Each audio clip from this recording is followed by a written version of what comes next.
നമസ്കാരം. ബഹുമാനപ്പെട്ട പ്രധാനമന്ത്രി ശ്രീ നരേന്ദ്രമോദിയുടെ മാതാവിനെ ഒരു നികൃഷ്ടജീവി കഴിഞ്ഞ ദിവസം വല്ലാതെ അധിക്ഷേപിച്ചിരുന്നു, അസഭ്യം പറഞ്ഞിരുന്നു. ആ നികൃഷ്ടജീവി ജാൻ മൊണിയോ കിടുമണിയോ അങ്ങനെ എന്തോ പേരുള്ളൊരു വൃത്തികെട്ട ഒരു ജന്തു. ആ നികൃഷ്ടജീവിയുടെ മാപ്പ് വന്നിട്ടുണ്ട്. ആദ്യം പ്രേക്ഷകർ ആ മാപ്പിൻ്റെ വീഡിയോ ഒന്ന് കാണുക. സാമൂഹ്യ മാധ്യമങ്ങളിൽ ഇപ്പോൾ തന്നെ പ്രചരിച്ചു തുടങ്ങിയിട്ടുണ്ട്. ഇന്ന് രാവിലെ മുതൽ പ്രേക്ഷകർ ഇതുവരെ കണ്ടിട്ടില്ലെങ്കിൽ അവർക്ക് വേണ്ടിയിട്ട് ആ വീഡിയോ ഒന്ന് കാണിക്കുകയാണ്. ആ വീഡിയോ ഒന്ന് കാണും. എന്റെ ഒരു വീഡിയോ ഭയങ്കരമായിട്ട് പ്രശ്നം ആയിപ്പോയി. അതെനിക്ക് സത്യം പറഞ്ഞില്ല, എനിക്ക് അറിയത്തില്ല. ഞാനൊരു കോണ്ടന്റ് അവിടെ നോർത്ത് ഇന്ത്യയിലെ ഡൽഹിയിലെ ഇത് നമ്മളുടെ ഇവിടെ തന്നെ അല്ല, ഡൽഹിയിലെ ഒരു കോണ്ടന്റ് കണ്ടിട്ട് ഞാൻ എനിക്ക് മീഡിയ ചോദിക്കുന്ന ടൈമിൽ അത് പെട്ടെന്ന് നമ്മൾ സംസാരിച്ചിട്ട് ഞാൻ വീഡിയോയുടെ കാര്യം ഞാൻ പറഞ്ഞു. സോ എനിക്ക് ചിലപ്പോ എന്റെ മലയാളം രീതി പറയുന്നത് അത് ശരിയാവട്ടില്ല. അതന്നെയാണ് കാരണം. പിന്നെ അത് ഞാൻ മോർണിംഗ് വോക്കില് ഇറങ്ങി. സോ എനിക്ക് കുറെ ത്രെറ്റനിങ് കോൾ മോർണിംഗ് മുതൽ വന്ന് തുടങ്ങുന്നത് എനിക്ക് കാര്യം മനസ്സിലായിട്ടില്ല. അതൊക്കെ എനിക്ക് കുറെ മെസ്സേജസ് വന്ന് ഞാൻ ഓപ്പൺ ചെയ്ത് കണ്ടിട്ട് എന്റെ കുറെ ഫാൻസ് എന്നെ വിളിച്ചിട്ട് പറഞ്ഞു, ജാൻബ എങ്ങനെയാണ് ഇത് ശരിയില്ലാത്തതാണ്, ഇത് ഭയങ്കര പ്രശ്നമാണ് പറഞ്ഞിട്ട് ഞാൻ അപ്പൊ തന്നെ അത്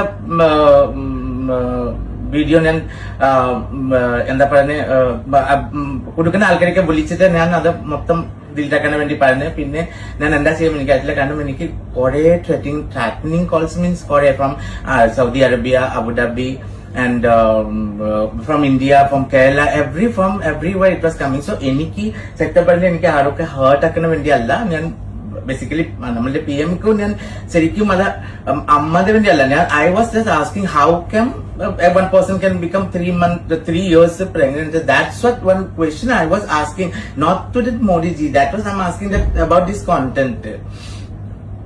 And that one's become like very much viral and people are very much angry. And I never thought like I wants to hurt anybody because I really don't want to hurt anyone. And എനിക്ക് എന്റെ കയ്യിലേക്ക് എന്തെങ്കിലും തെറ്റപ്പെട്ടിട്ടുണ്ടെങ്കിൽ obviously I'm so sorry. എനിക്ക് publicly ഞാൻ apologise പറയുന്നുണ്ടോ. കാരണം എനിക്ക് ഒരു ചെറിയ കുട്ടി വിചാരിച്ചിട്ട് നിങ്ങളെ ക്ഷമിക്കണം. കാരണം ഇതെന്റെ മേലിലേക്ക് എനിക്ക് പറയാനൊന്നുമില്ല, അതുണ്ടാവില്ല. പിന്നെ അപ്പൊ ഞാൻ പ്രശ്നം വന്ന് കഴിഞ്ഞിട്ട് ഞാൻ തിരിച്ചു പോയി ആൾക്ക് അയച്ചു കൊടുത്ത് നോക്കിയിട്ട് ആ വീഡിയോ ക്ലിക്ക് ചെയ്തിട്ട് അത് മൊത്തം കോണ്ടന്റ് ഓൾറെഡി ഡിലീറ്റ് ആയി. അതെനിക്ക് ഇങ്ങനെ പിന്നെ ഞാൻ ഓപ്പൺ ആക്കാൻ പറ്റത്തില്ല. സോ അതിന് കാരണം പിന്നെ എനിക്ക് ഞാൻ ഗൂഗിളിൽ പോയിട്ട് എല്ലാവരും പറഞ്ഞ ഗൂഗിളിൽ പോയിട്ട് സെർച്ച് ചെയ്യുന്ന പറഞ്ഞിട്ട് ഞാൻ ഗൂഗിളിൽ പോയിട്ട് സെർച്ച് ചെയ്തിട്ട് എനിക്ക് മനസ്സിലായത് it's my mistake. So it is my mistake because I didn't check before I was giving any statement. So എനിക്ക് വളരെ വിഷമം വന്നെ. പിന്നെ ഞാൻ വോക്കിന്റെ അനുസരിച്ച് അത് ഞാൻ ലേറ്റ് ആയിട്ട് ഉണ്ടെങ്കിലും ഞാൻ ഒരു വീഡിയോ ഇടാൻ വിചാരിച്ചിട്ടുണ്ട്. കാരണം നമ്മളെ ഒരു unwantedly I don't want to hurt anyone because it's not deliberately ഞാൻ ചെയ്യുന്ന പോലെ അല്ല. ഇറ്റ് വാസ് ജസ്റ്റ് റാൻഡംലി സംസാരിച്ച് അതന്നെ അതിലെ ഈ കാര്യം വന്നത്. പക്ഷെ അത് പോസ്റ്റ് ഇങ്ങനെ ഫേസ്ബുക്കിൽ എവിടെയാ പോയത് അതെനിക്ക് കംപ്ലീറ്റ്ലി അറിയത്തില്ല. കാരണം ഞാൻ ഫേസ്ബുക്ക് നോക്കാറില്ല. പിന്നെ ഷൂട്ടിങ്ങിന്റെ കാരണം ഞാൻ ഫോണിൽ കണ്ടിട്ടില്ല. പക്ഷെ എനിക്ക് കുറെ കോൾസ് വന്ന് പിന്നെ അത് കഴിഞ്ഞിട്ടാണ് എനിക്ക് മനസ്സിലായി this is like very bad things is going on. So that's why I am really sorry. So എന്റെ ഫാൻസ് മാത്രമല്ല എല്ലാവർക്കും മീൻസ് എല്ലാവർക്കും ഞാൻ ഹേർട്ട് ചെയ്യുന്നുണ്ടെങ്കിൽ I am so sorry. For please don't take it seriously. അതവിടെ തമാശയായിട്ട് ജസ്റ്റ് ലീവ് ഇറ്റ്. വീഡിയോ കണ്ടല്ലോ. ഇത് ഒരു പതിവ് രീതിയിലുള്ള ഒരു മാപ്പപേക്ഷയാണ്. എനിക്ക് ഭാഷ അറിയില്ലായിരുന്നു, അവരെന്നെ സ്ക്രിപ്റ്റ് പഠിപ്പിക്കുകയായിരുന്നു, നിങ്ങൾ എന്നോട് ക്ഷമിക്കണം, ഇതൊരു തമാശയായി എടുക്കണം എന്നുള്ള രീതിയിലുള്ള. പ്രധാനമന്ത്രിയുടെ മാതാവിനെ അധിക്ഷേപിക്കുന്നതും അസഭ്യം പറയുന്നതും തമാശയാണോ? ഇത് മാത്രമല്ല, അതിനുശേഷം തന്നെ അതിൻ്റെ ഫോളോ അപ്പ് എന്നുള്ള വണ്ണം പ്രധാനമന്ത്രിയെ പരിഹസിച്ചുകൊണ്ട് തന്നെ ചായ എന്നുള്ളൊരു വീഡിയോ ഈ ജീവി ചെയ്തിരുന്നു. തന്നെയുമല്ല, എന്നെ തൊട്ടാൽ ട്രാൻസ്ജെൻഡർ കമ്മ്യൂണിറ്റി മുഴുവൻ ഇളകുമെന്ന് പറഞ്ഞൊരു വീഡിയോയും ഈ ജന്തു തന്നെ ചെയ്തിരുന്നു. ആ 2 വീഡിയോയും പ്രേക്ഷകരെ ഒന്ന് കാണിക്കാം. അത് കണ്ടു അതും ആ 2 വീഡിയോകളും കൂടി കണ്ടിട്ട് നമുക്ക് ഇതിൻ്റെ വിശകലനത്തിലേക്ക് കിടക്കാം. ഒരു ചായ വിൽക്കുന്ന ഓരോ ആൾക്ക് എങ്ങനെ അറിയാം? ചായ മാത്രമേ അറിയത്തുള്ളൂ അല്ലേ? അതിൻ്റെ കൂടുതലൊന്നും അറിയത്തില്ല. കാരണം എഡ്യൂക്കേഷൻ വേണം. നമ്മളുടെ ഒരു വീട്ടിൽ ഞാൻ പറഞ്ഞല്ലേ, എഡ്യൂക്കേഷൻ്റെ സ്കൂളിംഗ് അല്ല, ഒരു ബേസിക് മാനേഴ്സ്, ബേസിക് എഡ്യൂക്കേഷൻ വേണം. As a touch me all over India transgender will come. മത് സംജോ, മത് കരോ. അത്ര നമ്മളെ പേടിക്കില്ല മാത്രം. എനിക്ക് അവിടെ തരത്തില്ല, ഞാൻ 3 തരും, അത്രയേ ഉള്ളൂ. പോലീസ് ആയിക്കോട്ടെ. ഫസ്റ്റ് നിങ്ങൾ മറക്കണ്ട, ട്രാൻസ്ജെൻഡർ നമ്മള് നോട്ട് ഇന്ത്യ. ആ 2 വീഡിയോകളും കണ്ടല്ലോ. അപ്പോൾ ഈ വീഡിയോകളുടെ പശ്ചാത്തലത്തിൽ പുറകോട്ടൊന്ന് ചിന്തിച്ച് നോക്കുകയാണെങ്കിൽ കൃത്യമായിട്ടുള്ള അജണ്ടയുടെ പുറത്താണ് ഇവരിത് ചെയ്തതെന്നുള്ളത് വ്യക്തമാണ്. ഈ മാപ്പപേക്ഷ എന്നുള്ളത് സമ്മർദ്ദങ്ങൾ കൂടി പലയിടങ്ങളിലും കേസുകൾ ഫയൽ ചെയ്യപ്പെട്ടതോടുകൂടി പറഞ്ഞതാണ്. അതൊരു ഒഴുക്കൻ മട്ടിലുള്ള മാപ്പാണ്. തന്നെയുമല്ല, ഈ കഴിഞ്ഞ ദിവസങ്ങളിലായിട്ട് പാർലമെൻറ്റ് തല്ലി തകർക്കണമെന്ന് പറഞ്ഞ ജിഹാദി മുഹമ്മദ് അനസ് ആവട്ടെ, അതിനു മുൻപ് പ്രധാനമന്ത്രിയുടെ വ്യാജ AI വീഡിയോ ഷെയർ ചെയ്തിട്ടുള്ള ജിഹാദികളാകട്ടെ, അവരെല്ലാം പിന്നീട് പറഞ്ഞ മാപ്പിൻ്റെ അതേ ഘടന തന്നെയാണ് ഈ മാപ്പിന്. ആർക്കെങ്കിലും വിഷമമായിട്ടുണ്ടെങ്കിൽ ഐ എം സോറി കേട്ടോ, നമ്മളൊക്കെ മലയാളികളല്ലേടാ, ഒന്ന് ക്ഷമിച്ചുവിടേടാ, ഈ രീതിയിലുള്ളൊരു മാപ്പാണിതും. ഈ പുതിയ നികൃഷ്ട ജീവിയെ സംബന്ധിച്ച് പറയുകയാണെങ്കിൽ അവർക്ക് ഭാഷ അറിയില്ല എന്നൊരു ന്യായം അവർക്ക് വേണമെങ്കിൽ പറയാം. എന്നെ ആരോ സ്ക്രിപ്റ്റ് ഏൽപ്പിച്ചതാണ്, എന്താണെന്ന് എനിക്കറിയില്ലായിരുന്നു എന്ന് വളരെ അവ്യക്തമായിട്ടാണ് അവരിതിൻ്റെ കാരണങ്ങൾ പറയുന്നത് തന്നെ. അതായത് അവർക്ക് ഭാഷ അറിയില്ല എന്നുള്ള അവരുടെ വാദം കള്ളമാണെങ്കിൽ തന്നെ അവർ എന്താണ് അവർ പറയുന്നതെന്ന് അതിൻ്റെ ഉള്ളടക്കം മനസ്സിലാക്കാതെയാണ് അവർ പറഞ്ഞതെന്നുള്ള അവരുടെ വാദം, ആ കള്ളം നമുക്കൊരു നിമിഷത്തേക്ക് വിശ്വസിച്ചാൽ തന്നെ അന്വേഷിക്കേണ്ട കാര്യം ഇവരുടെ കയ്യിൽ ഈ കള്ളം എഴുതി കൊടുത്തതാരാണ്, ഇവരുടെ പിന്നിലാരാണ്, അത് തീർച്ചയായിട്ടും അന്വേഷിച്ചേ മതിയാകുകയുള്ളൂ. മാപ്പൊക്കെ ശരി തന്നെ, പക്ഷേ നിയമ നടപടികൾ നിർത്തിവെക്കുവാൻ പാടില്ല. കാരണം ഈ ജാൻമണി എന്ന നികൃഷ്ടജീവി ഇതിലൊരു വിഷയമേ അല്ല. ജാൻമണി ഒരു രോഗലക്ഷണമാണ്. മുഹമ്മദ് അനസ് ഒരു വിശ്വാസത്തിൻ്റെ, ഒരു മതബോധത്തിൻ്റെ ബൈ പ്രോഡക്റ്റാണ്, ഉൽപ്പന്നമാണ്. ഇവരൊന്നും വ്യക്തികളിവിടെ വിഷയമേ അല്ല. ഈ ആശയങ്ങളാണ്, രാജ്യവിരുദ്ധമായിട്ടുള്ള ആശയങ്ങൾ, എന്ത് വൃത്തികേടും ആരെക്കുറിച്ചും പറയാമെന്നുള്ളൊരു ധൈര്യം കേരളത്തിൽ താമസിക്കുന്ന സമയത്ത് കേരളത്തിലൊരു ആവാസ വ്യവസ്ഥ അവർക്ക് നൽകുന്നുണ്ടെങ്കിൽ നമ്മുടെ സംസ്ഥാനത്തിൻ്റെ നിയമപാലകരുടെ പരാജയമാണത്. അതിനുമപ്പുറത്തേക്ക് ഇതിനെതിരെ പ്രതികരിക്കേണ്ട സാധാരണക്കാരുടെ പരാജയമാണത്. അതുകൊണ്ട് തന്നെ ജാൻമണിയെ ഒരു ഉദാഹരണമാക്കി തന്നെ ഇവരുടെ മുമ്പിൽ അവതരിപ്പിക്കണം. അടിസ്ഥാനപരമായിട്ട് ഇന്നലത്തെ ചർച്ചകളിൽ പറഞ്ഞതുപോലെ, തത്വമയി ന്യൂസ് പ്രേക്ഷകരോട് പറഞ്ഞതുപോലെ, ഈ കേസുകളൊന്നും പിൻവലിക്കാൻ പാടില്ല. കൂടുതൽ കേസുകൾ ഇവരുടെ പേരിൽ ഫയൽ ചെയ്യപ്പെടണമെന്ന് തന്നെയാണ് ഇപ്പോഴും തത്വമയി ന്യൂസിൻ്റെ അഭിപ്രായം. കാരണം തത്വമയി ന്യൂസും അതിന് ഞങ്ങളുടെ ഭാഗത്തു നിന്ന് ചെയ്യാവുന്നത് എല്ലാം ചെയ്യുന്നുണ്ട്. വീണ്ടും ഇവർക്കെതിരെ പരാതി നൽകുവാനുള്ള അഡ്വക്കേറ്റ് ശങ്കുറ്റി ദാസ് തയ്യാറാക്കിയ പരാതിയുടെ മാതൃക ഈ വീഡിയോയുടെയും ഡിസ്ക്രിപ്ഷനിൽ ഞങ്ങൾ കൊടുക്കുന്നതാണ്. കൃത്യമായിട്ട് പരാതി നൽകാവുന്നവർ അടുത്ത പോലീസ് സ്റ്റേഷനുകളിൽ പരാതി നൽകുക. വിവിധ സംസ്ഥാനങ്ങളിലായിട്ട്, പ്രത്യേകിച്ച് അസാം പോലുള്ള സംസ്ഥാനങ്ങളിൽ ഈ ജീവി അവിടുന്നാണ് പുറപ്പെട്ടു വന്നത് എന്നാണ് പറയപ്പെടുന്നത്. അവിടെയുമെല്ലാം പരാതികൾ നൽകപ്പെടുന്നുണ്ട്. ഈ ഭാരതമൊക്കെ ഒരു ഭാരത പര്യടനം കഴിഞ്ഞ് വരട്ടെ. ഡൽഹി വരെ പോയതല്ലേ, ഇനി ഇന്നലെ പറഞ്ഞതുപോലെ ബിസിനസ് ക്ലാസ്സിലാണ് അങ്ങോട്ട് പോയി വന്നതെങ്കിൽ ഇനി ഇടിവണ്ടിയിലൊരു യാത്രയാകാം. പോയി വരട്ടെ. ജാൻമണി ഒരു ഉദാഹരണമായി തന്നെ സമൂഹത്തിൻ്റെ മുൻപിലുണ്ടാകണം. ഒരു തരത്തിലുള്ള ദാക്ഷിണ്യമോ ദയയോ ക്ഷമയോ ഈ ജീവി അർഹിക്കുന്നില്ല. മുഹമ്മദ് അനസിനെ പോലുള്ള ജീവികൾ അർഹിക്കുന്നില്ല. കാരണം ഇവരൊന്നും ഈ പറയുന്നതോ ചെയ്യുന്നതോ എന്തെങ്കിലും അറിവില്ലായ്മ കൊണ്ടോ അല്ലെങ്കിൽ എന്തെങ്കിലും ഒരു നിമിഷത്തെ ആവേശം കൊണ്ടോ ചെയ്യുന്നതല്ല. കൃത്യമായിട്ടുള്ള അജണ്ടകൾ നടപ്പാക്കുന്നതിൻ്റെ ഭാഗമായി ഒന്നെങ്കിൽ സ്വയം ആ അജണ്ടയുടെ ഭാഗമായിട്ടോ അല്ലെങ്കിൽ ആ അജണ്ടയുമായി വരുന്നവരുടെ കയ്യിൽ നിന്ന് കിട്ടുന്ന ഏതെങ്കിലും ഗുണഗണങ്ങൾക്ക് വേണ്ടിയിട്ട്, അല്ലെങ്കിൽ ഗുണഗണങ്ങളെന്ന് ഞാൻ പറഞ്ഞത്, ഗുണമെന്ന് പറയുന്നത് സാമ്പത്തികമാകാം, ഗണമെന്ന് പറയുന്നത് ഒരു പക്ഷേ ഫ്രിഞ്ച് ബെനിഫിറ്റ്സ് ആകാം, ഏതെങ്കിലും തരത്തിലുള്ള പ്രൊഡക്റ്റിൻ്റെ അഡ്വർടൈസ്മെൻറ്റോ അല്ലെങ്കിൽ ഏതെങ്കിലും ഒരു കടയുദ്ഘാടനം ചെയ്യാൻ വിളിക്കുകയോ. കാരണം ഇത്തരത്തിലുള്ളൊരു ജിഹാദി ആവാസ വ്യവസ്ഥകൾക്ക് അത്തരത്തിലുള്ള സൗകര്യങ്ങളും ഒരു ഗുണങ്ങളും ഇവർക്ക് ഒരുക്കി കൊടുക്കുവാനുള്ള എല്ലാ ശേഷിയുമുണ്ട്. സാമ്പത്തികമായിട്ട് അല്ലെങ്കിൽ അത്തരത്തിൽ ഈ സിനിമാ മേഖലകളിലാണെങ്കിലും പരസ്യ മേഖലകളിലാണെങ്കിലും PR മേഖലകളിലാണെങ്കിലും അവരുടെ സാന്നിധ്യവും സ്വാധീനവും വളരെ ശക്തമാണ്. അതുപയോഗിച്ച് ഇവരുടെ കരിയർ ഉയർത്തിക്കൊണ്ടു പോകുവാനുള്ളൊരു ശേഷി ഈ ജിഹാദി ആവാസ വ്യവസ്ഥയ്ക്കുണ്ട്. എന്തുകൊണ്ടാണ് ഞാൻ ജിഹാദി ആവാസ വ്യവസ്ഥ എന്ന് പറയുന്നത്? അടിസ്ഥാനപരമായിട്ട് ജിഹാദി ഇടത് ആവാസ വ്യവസ്ഥയാണ് ഇത്തരത്തിലുള്ള മലീമസമായിട്ടുള്ള ചിന്തകൾ സമൂഹത്തിലേക്ക് പരത്തുന്നതിൻ്റെ പിന്നിൽ പൊതുവായി ഉണ്ടാകാറുള്ളത്. ഇവിടെ ഇടത് ആവാസ വ്യവസ്ഥയെ പറയാത്തത് കൃത്യമായിട്ട് ഇപ്പോൾ ഈ പാറ്റാ സമരത്തിൻ്റെ പശ്ചാത്തലത്തിൽ മുന്നിട്ടിറങ്ങി കളിക്കുന്നത് ജിഹാദികൾ തന്നെയാണ്. ഒരു സംശയവും വേണ്ട. കാരണം പാറ്റാ സമരമെല്ലാം കഴിഞ്ഞപ്പോൾ സാമൂഹ്യ മാധ്യമങ്ങളിൽ യഥാർത്ഥ വിദ്യാർത്ഥികൾ പലരും ഈ സമരത്തിൻ്റെ പിന്നിലുള്ള ആശയത്തെ, അടിസ്ഥാന ആശയത്തെ, പൊതുപരീക്ഷകളിലെ ചോദ്യപേപ്പർ ചോർച്ച എന്നുള്ള വലിയൊരു പ്രശ്നത്തെക്കുറിച്ച് ആശങ്കാകുലരായിരുന്നു.